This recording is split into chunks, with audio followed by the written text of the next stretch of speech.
G'day Nomads. I know the temptation is going to be booking that plane ticket as soon as possible, but before you pack your bags, you got to know the visa requirements. In this video, we'll go over some newly released visas for remote workers and the typical requirements of those visas. We'll also be diving into other visa types as well.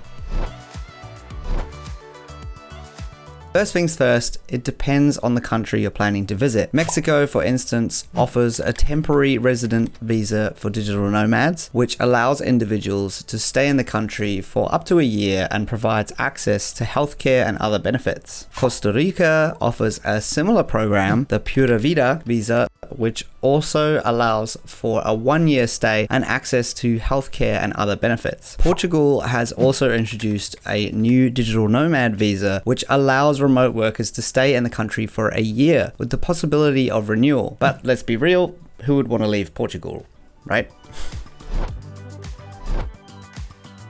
The requirements for digital nomad visas vary by country, but some common ones include proving you have money. Most countries will want to see that you already have a steady income or savings to support yourself while you're there. This can be bank statements, tax returns, or proof of freelance or remote work. Health insurance. Some countries require you to have valid health insurance while you're living there, so make sure you check and you have coverage. Background checks. Some countries may want to check your background or ask for a police clearance certificate to make sure you don't have a criminal record. Return or onward ticket. Many countries will want to see that you have a plan to leave the country at the end of your stay, so you'll need a return or onward ticket. Proof of accommodation. Some countries may want to see proof of where you're staying, like a hotel reservation or rental agreement, and language proficiency. A few countries may ask for proof of your language skills, especially if the official language is different from yours.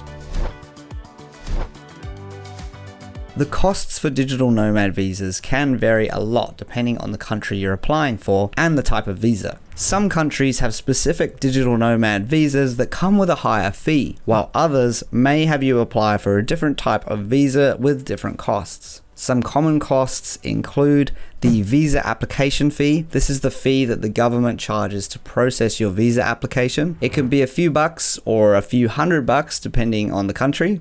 Health insurance. Some countries may require you to have valid health insurance while you're living there, which can be an additional cost. And then there's the background check fee. There's a bit of a theme here. Some countries may charge a fee to check your background. Translation fees. If you need to have your documents translated, it can cost extra. Processing and courier fees. Some countries may require you to pay a processing fee and courier fee for sending your application and supporting documents to the embassy or consulate. Also, it's worth noting that these are just estimates, so make sure you check the specific requirements and costs for the country you're planning to visit. Also, remember that there may be additional costs associated with living and working as a digital nomad, such as accommodation, internet, and other living expenses, so it's best to be prepared.